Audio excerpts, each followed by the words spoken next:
sors d'une grippe et j'ai une voix un peu éraillée, hein, donc j'ai pas cette voix-là en temps normal, voilà, donc voilà, je m'excuse par avance pour ça.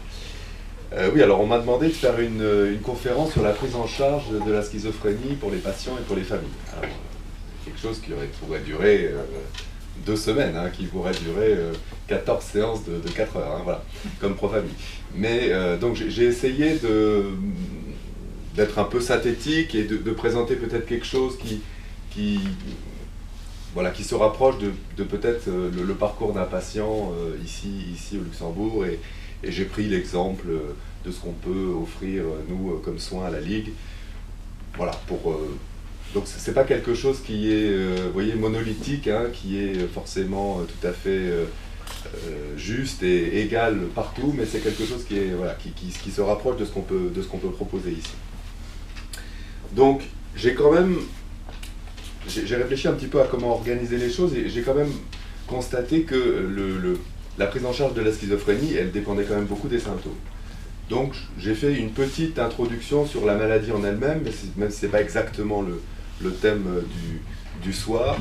Donc quelques slides, quelques diapositives sur l'épidémiologie, un peu d'historique, parce que moi j'aime bien la question historique. J'ai un peu d'histoire partout, vous allez voir. Ce qu'on entend par schizophrénie actuellement aussi, puis vraiment 2 slides sur les symptômes, hein, qu'on sache à peu près de quoi on parle.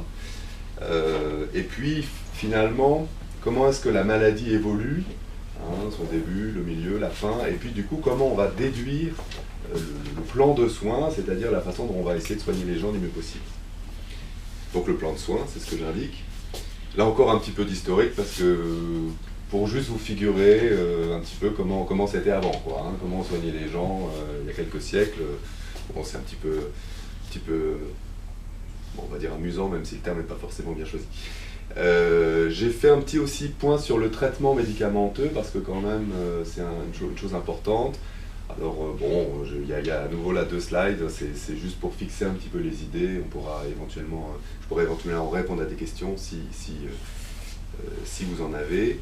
Et puis quand je dis notre offre de soins, bah, c'est l'offre de soins qu'on propose à la Ligue, hein, notamment.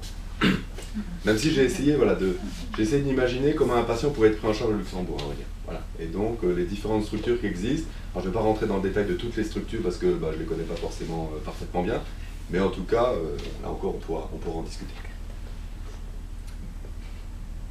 Alors l'épidémiologie, on a appris un peu le terme avec l'histoire du Covid, hein, l'épidémiologie c'est ce qui est sur le peuple, hein, l'épidémiologie en termes étymologiques, donc c'est les éléments statistiques. Alors ça, à nouveau, c'est pas tout à fait juste, c'est pas des données très précises, mais c'est pour que vous ayez un modèle, une idée. Hein. Donc c'est à peu près 1% de la population, la schizophrénie. Donc c'est une maladie relativement fréquente. Donc le sexe ratio, c'est la différence entre hommes et femmes. Donc c'est 1. Donc il n'y a pas de différence, il y a autant d'hommes que de femmes, à peu près. Au Luxembourg, alors là, c'est une estimation, hein, 600 000 habitants, donc à peu près 6 000 personnes. Donc on fait ce calcul-là dans le cadre de Profami notamment parce que ça nous indique un petit peu le nombre de gens qu'il faudrait, entre guillemets, toucher. Hein. Donc on peut imaginer qu'on a au moins 2 parents, donc ça fait, voilà, si on compte les frères, les sœurs, des apparentés, voilà, il y a au moins 15 000 personnes au moins 15 000 personnes qui sont touchées par le trouble, hein, soit directement ou indirectement par le biais d'un membre de famille. C'est un problème de santé publique. Il y a la question du coût, hein, en termes de coût de soins, de coût de santé, et puis il y a un problème d'intégration professionnelle pour les malades. Donc c'est un coût pour la société, et puis pour les malades, c'est tout à fait, c'est quelque chose qu'il faut prendre en compte. Alors ce qui est très important aussi, c'est que y a un risque important de passage à l'acte, hein, auto-agressif. Donc alors là, les chiffres évidemment sont très variables, mais c'est pour vous donner quand même une approximation. Donc 20 à 30%, un tiers des gens ont un risque de passage à l'acte auto-agressif. Donc évidemment, on doit le prendre en compte dans notre prise en charge pour éviter du mieux possible les choses. Le risque de suicide est majeur, hein, il y a 10% de suicide. Et ce qui est aussi très important, c'est que c'est des patients qui vont avoir une diminution de leur espérance de vie de 15 à 20 ans. Alors les chiffres sont un peu anciens, c'est probablement un peu mieux maintenant, mais enfin ça reste quand même quelque chose d'assez marquant. Ok.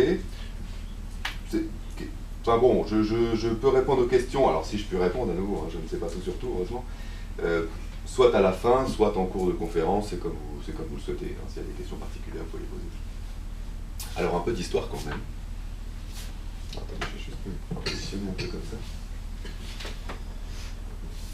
Moi j'avais fait un petit travail à une époque sur l'histoire de la psychiatrie, donc ça m'avait beaucoup intéressé. Voilà. Et donc au départ, la schizophrénie s'est vécue comme...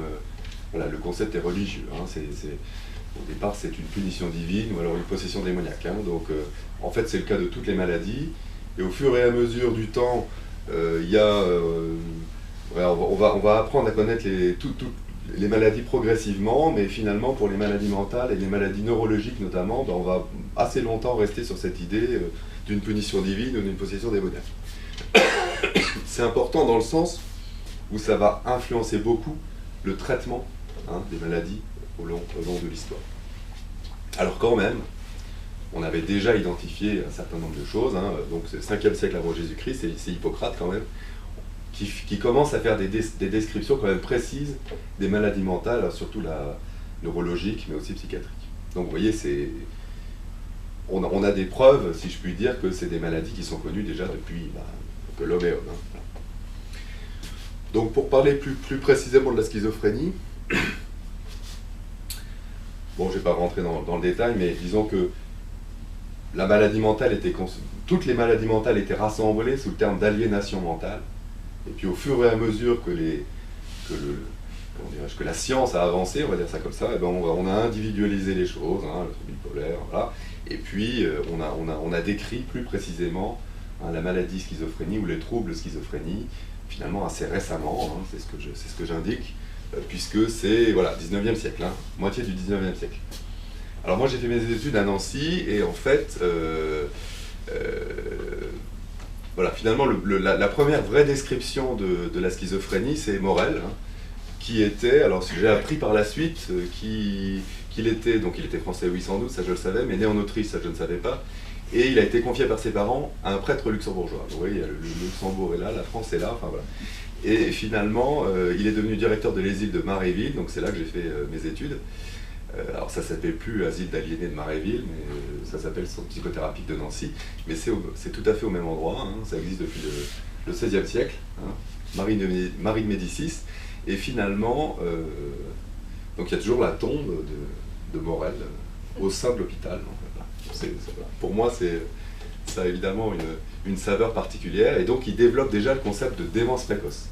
C'est-à-dire que dans tous les malades qu'on pouvait voir dans ces asiles-là, avec des diagnostics très différents, finalement ils se sont rendus compte qu'il y avait des gens qui avaient une évolution comme ça, déficitaire, hein, on y reviendra dans la description des symptômes, une évolution déficitaire, et donc c'est l'idée d'une démence précoce, une démence qui arrive précocement. Donc Kraepelin, ça c'est un Allemand, qui définit lui vraiment le terme de démentia précoce, hein, donc c'est toute fin du 19e siècle. Et puis c'est Bleuler, hein, Suisse, qui va vraiment définir le terme. Donc schizéine, ça veut dire fractionner, et phrène, c'est l'esprit. Et c'est donc le concept de dissociation. C'est-à-dire que la dissociation, c'est la difficulté à associer les idées. Et c'est ce qui va entraîner cette espèce de bizarrerie dans le discours qu'on peut voir chez les gens qui ont une schizophrénie. Donc vous voyez, c'est relativement récent. Et alors il y a ce terme, alors ça c'est toujours une discussion qu'on a avec les familles aussi, à Profamille, c'est toujours ce terme un peu bizarroïde de schizophrénie, là, hein, qui est très abrupt comme ça, qui paraît un peu bizarroïde lui-même. Donc voilà, hein, on décrit toujours qu'il y a eu des idées de changer le nom, hein, pour que ce soit moins stigmatisant. Bon, pour l'instant le terme est comme il est. Alors juste pour à nouveau pour un petit élément intéressant, c'est que finalement, l'élément intéressant, c'est que le premier, alors c'est les 4 A, hein, les symptômes c'est les 4 A, et le premier A c'est autisme. Et à l'époque, alors ça entraîne beaucoup de confusion, hein, parce qu'il y a une confusion entre la schizophrénie et l'autisme. Et ça vient certainement de cet élément historique. En fait, voilà, on reviendra un petit peu là-dessus si vous le souhaitez.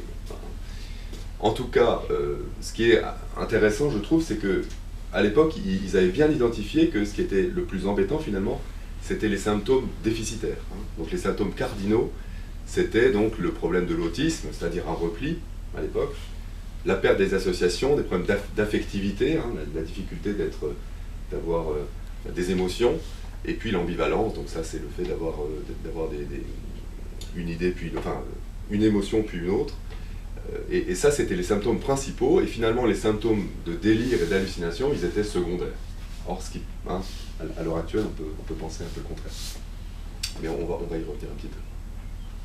Donc on a progressivement au cours du XXe siècle finalement stabilisé les choses, et puis on est arrivé à une description moderne.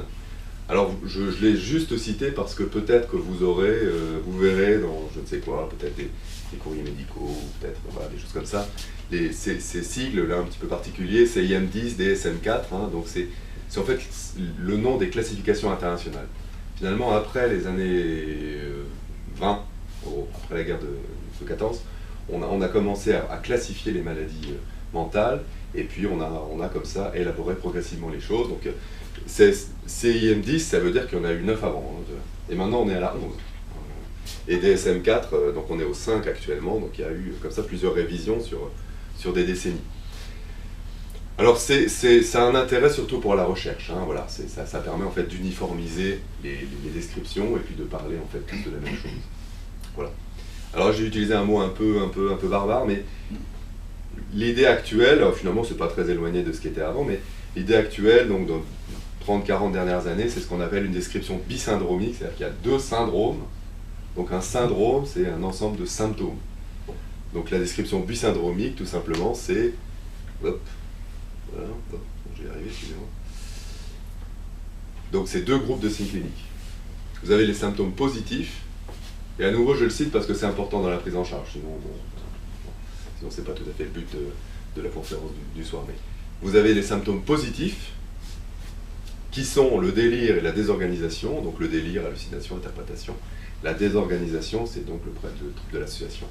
Et puis vous avez les symptômes négatifs. Les symptômes négatifs, c'est tout ce qui est en moins.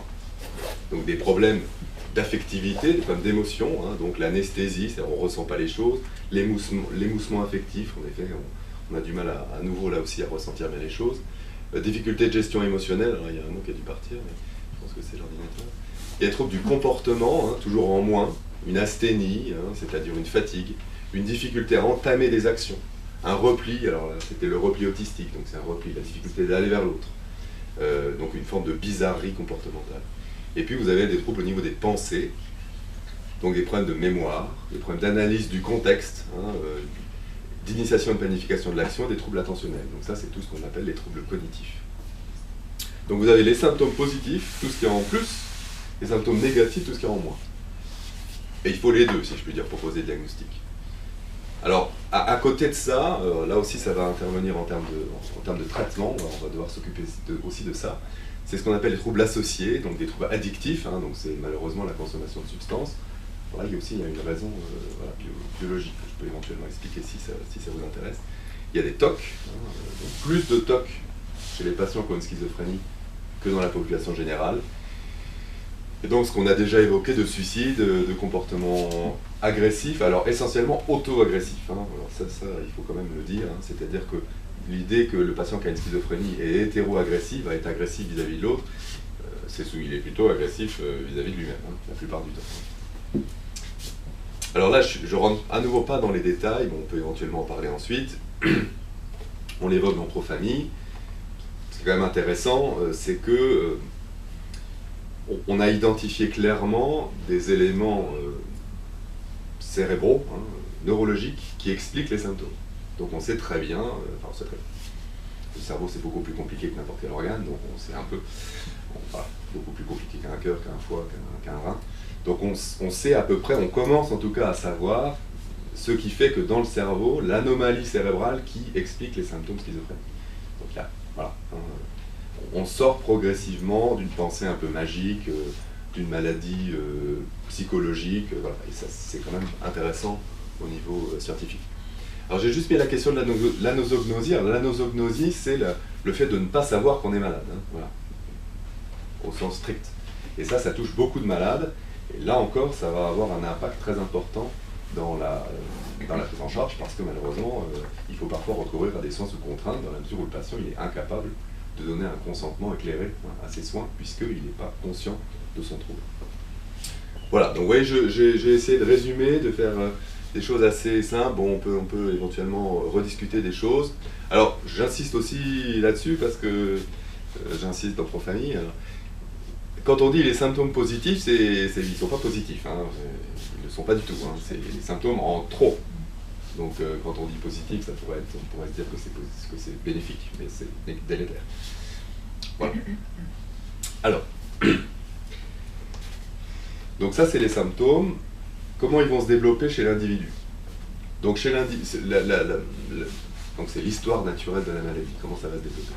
Donc, c'est une maladie chronique, la schizophrénie, ça veut dire que malheureusement, elle va durer au moins plus que 6 mois. Hein. Donc, ça veut dire que ce n'est pas un épisode unique. Si c'est un épisode unique, ce n'est pas une schizophrénie. Donc, c'est une maladie qui va s'installer progressivement ou brutalement et qui va durer. Et c'est une maladie de l'adulte jeune. C'est-à-dire qu'il n'y a pas de schizophrénie, on ne déclare pas une schizophrénie à 80 ans. C'est pas une schizophrénie. Voilà. Et on ne la déclare pas non plus à 8 ans. Alors j'ai mis 15-25,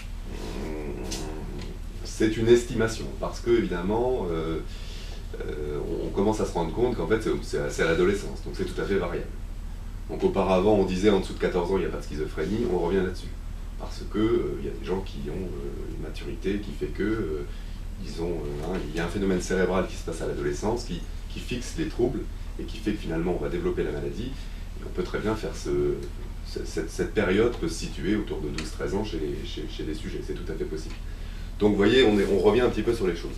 En tout cas, elle va se déclarer, je vous l'ai dit, progressivement, comme ça, de façon insidieuse, ou alors assez brutalement, c'est souvent comme ça. Hein. C'est souvent une apparition brutale d'un premier épisode. Et donc là, il y a la question des toxiques, hein, c'est-à-dire que, malheureusement, c'est pas la majorité des cas, mais enfin, il peut y avoir un déclenchement suite à une prise de toxique, par exemple, ou alors un stress particulier. Études, rupture sentimentale, bon, voilà. Mais ça ne fait que révéler, finalement, quelque chose qui est sous-jacent. Hein, voilà. Je ne vais pas rentrer dans toute la psychopathologie, mais voilà. Donc l'évolution, elle est marquée par des épisodes de rechute, où le sujet va ce qu'on appelle décompenser, hein, ça j'ai mis ce terme-là parce que vous l'entendrez peut-être si voilà, les médecins utilisent ce terme-là de décompensation, c'est-à-dire l'apparition ou la réapparition de symptômes positifs, donc exacerbés. Donc là c'est hallucination, délire, tout ce qui est en trop. Et finalement, hors de ces périodes de décompensation où il y a des symptômes positifs, il va y avoir encore un peu des symptômes positifs quand même si on arrive à les contrôler normalement dans le traitement, et vont s'installer si on ne s'en occupe pas, ce qu'on appelle tous les symptômes négatifs, et qui sont finalement tout à fait embêtants pour le patient. Donc il faut essayer, bon, ça c'est comme toute maladie, on essaie de traiter le plus tôt possible, et puis on essaie de prévenir les rechutes, quoi. Voilà. Donc, pour résumer, maladie chronique, il y a des crises avec des symptômes positifs, des périodes intercritiques avec des symptômes négatifs plus tôt. Alors ce que j'ai dit en filigrane, mais que je répète précisément, c'est en fait les symptômes négatifs qui sont les plus embêtants. Parce que c'est, voilà, pour le malade, pour sa famille, hein, c'est ceux qui empêchent le développement, ou l'insertion sociale en tout cas, et professionnelle. Voilà. Donc on essaie d'éviter les crises, on les traite quand elles sont là, et puis en période intercritique, eh ben, on essaie de stabiliser les symptômes négatifs et de les améliorer. Alors comment faisait-on avant? Je bois un petit peu d'eau parce que sinon je suis vraiment toussé comme tuberculose.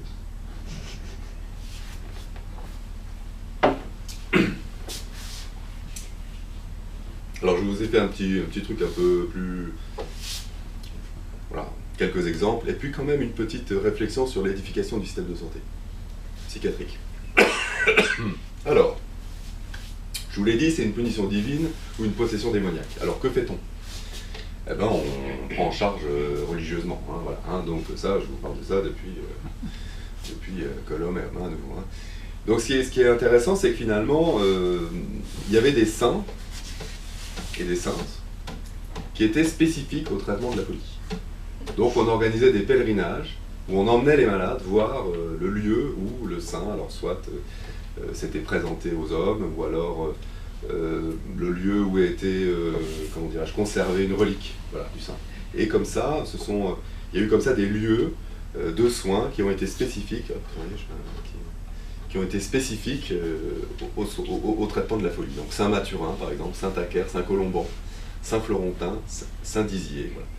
Et donc la méthode était une méthode magique, hein, c'est-à-dire que finalement, c'était le principe de l'incubation. Donc l'idée, c'est que vous alliez en pèlerinage, il y avait des chants, il y avait des prières, il y avait des choses comme ça, et puis finalement vous dormiez sur le lieu où il y avait le temple du saint, il vous apparaissait en songe, et puis le lendemain vous étiez guéri. Donc il y avait toujours cette idée d'une espèce de thérapie de choc, comme ça, vous voyez, hein, on imagine, comme ça, une espèce de choses un petit peu, voilà, la musique, enfin voilà, et puis essayer de mettre le sujet dans une disposition mentale particulière. Alors vous aviez l'hydrothérapie aussi quand même, hein, parce que souvent quand même les lieux de pèlerinage ou les lieux religieux sont bâtis souvent sur des sources, hein, voilà, parce qu'il y a ce côté magique de l'eau comme ça. Donc avec l'idée aussi d'un nouveau baptême, hein, voilà, on baptise à nouveau le sujet pour qu'il soit à nouveau voilà, indemne de toute punition divine. Alors, ce qui est quand même intéressant, c'est que ce concept d'hydrothérapie, ça a été jusqu'à assez récemment, hein, puisque même après débarrasser les éléments religieux, quand on n'avait pas trop de médicaments, il y avait l'idée de douche, l'idée d'immersion du sujet, ça se faisait encore dans les asiles d'aliénés il n'y a pas si longtemps que ça. Hein. Donc vous voyez, avec toujours cette idée initiale. Et donc on mettait en contact les gens avec les reliques du saint. Donc par exemple, on mettait la relique dans un casque, et puis on plaçait le sujet, on plaçait surtout le casque sur le sujet pour qu'il ait comme ça une thérapie de choc qui parfois avait certainement une efficacité, en tout cas on peut dire ça comme ça. Donc là je vous ai juste un petit exemple, vous voyez, donc ça c'est un endroit où finalement les gens étaient,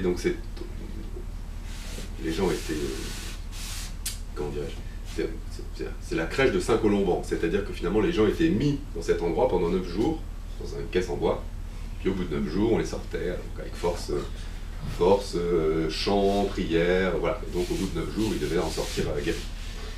Donc il y a ça. Ça c'était le côté complètement religieux, mais il y avait quand même, je vous l'ai dit, comment on commençait, quand on a au fur et à mesure quand même fait des descriptions plus scientifiques, hein, et donc il y a ce qu'on appelle une pharmacopée, c'est-à-dire il y avait des plantes médicinales qu'on utilisait, dont on connaissait quand même les vertus, hein, il y avait des vertus sédatives notamment. Donc il y avait quand même aussi, à côté du religieux, des choses un petit peu plus scientifiques. Donc la pharmacopée, oui, sans doute, et puis il y avait des choses... trépanation, hein, et c'était l'extraction des pierres de folie. C'est-à-dire qu'on imaginait que la folie était déclenchée par le fait que le sujet ait dans le crâne ou dans le cerveau une pierre qu'il fallait extraire. Donc, bon, voilà, j'ai aussi une petite image. Donc ça, c'est l'extraction des pierres de folie, hein, Vogel. Donc vous voyez, on attachait les gens parce qu'il fallait quand même les attacher, et puis on essayait de retirer ce qu'on imaginait pouvoir être la raison de leur folie. Voilà.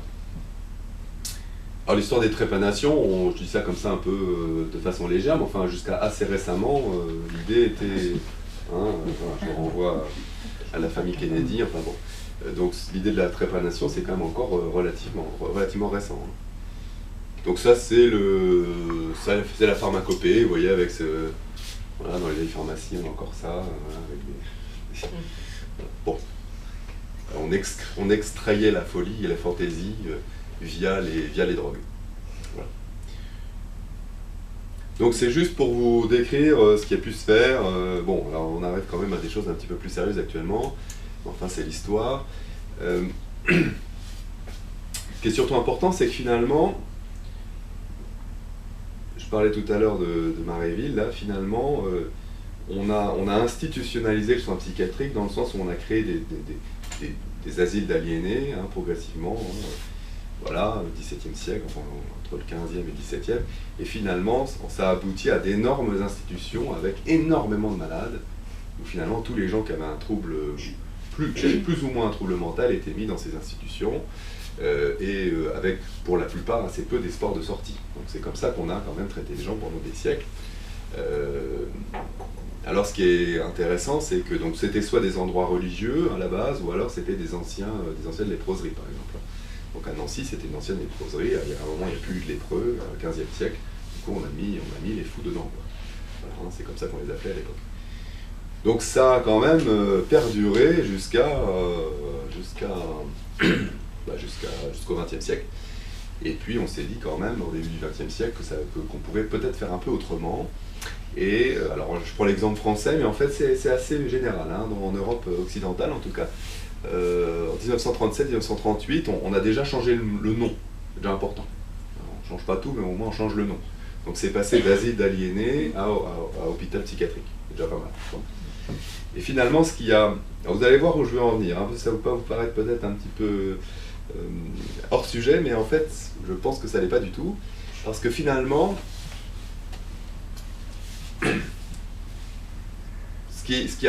voilà, c'est ces deux éléments qui ont permis la désinstitutionnalisation. Il y a eu l'institutionnalisation, on a créé ces énormes hôpitaux, il y avait énormément de patients qu'on ne soignait pas en fait. Hein.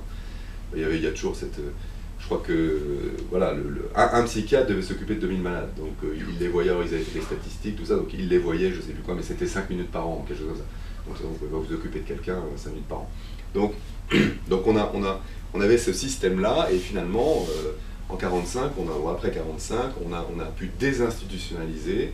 Alors deux éléments principaux, c'est la guerre, 33-45, parce que, alors c'est Dauvezan, c'est un auteur qui décrit ça, il le dit, hein, voilà, c'est-à-dire que quand on a découvert les camps de concentration, enfin, voilà, on peut dire ça, découvert si on peut dire, on s'est rendu compte que ça ressemblait étrangement à des asiles psychiatriques. Voilà. Donc voilà, il y a eu cette prise de conscience à ce moment-là, hein, nos professeurs étaient allemands, et c'est vrai que ça, voilà, ça c'est quelque chose qui a marqué, et puis surtout aussi, on n'avait pas de traitement avant. Et en 51, on a découvert, parce que c'était par hasard, et finalement mis en place progressivement un traitement. Donc à la fois une prise de conscience et puis à la fois finalement un élément technique, scientifique, ont permis alors ce qu'on appelle la désinstitutionnalisation, le mouvement de soins en fait extra-hospitalier, avec l'idée qu'on pouvait suivre le patient sur son lieu de vie et le soigner avec des équipes extra-hospitalières.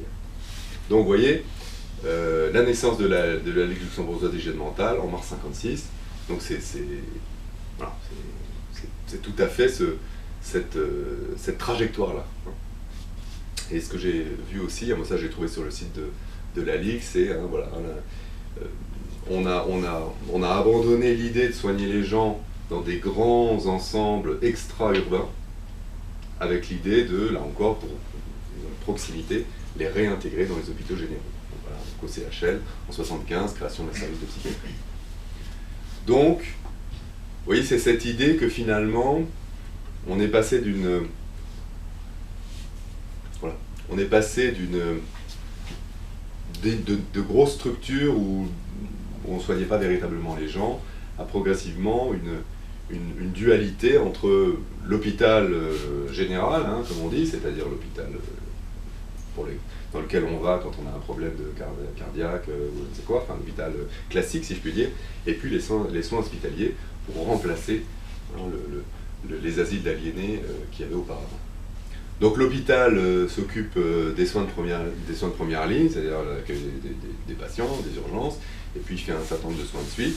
Et puis il y a les institutions extra-hospitalières, donc il y a la Ligue, il y a le réseau psy, donc il y a eu une conférence, si je comprends bien, hier. Hein, donc, alors il y a une sectorisation des institutions extra-hospitalières, donc la Ligue c'est pour le centre du pays, hein, le réseau psy c'est le sud du pays, et puis les Van de Bausen c'est le nord du pays, hein, rapidement. Et puis il y a aussi le SPAD, hein, qui est un service psychiatrique de soins à domicile. Voilà, donc vous avez l'hôpital et les institutions extra-hospitalières. Donc, comme je disais tout à l'heure, c'est difficile de résumer un sujet vaste comme ça, mais j'ai essayé d'imaginer une espèce de trajectoire d'un patient, hein, comment il pourrait être suivi au Luxembourg. Donc, crise décompensation, c'est-à-dire exacerbation de symptômes positifs, donc là il y a des éléments délirants, il y a des éléments d'interprétation.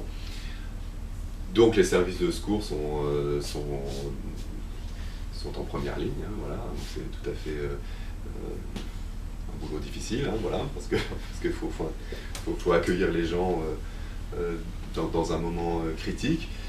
Alors l'élément quand même très important de la psychiatrie, c'est qu'il peut y avoir des sens sous contrainte, hein, puisqu'il y a une anosognosie, il y a une perte...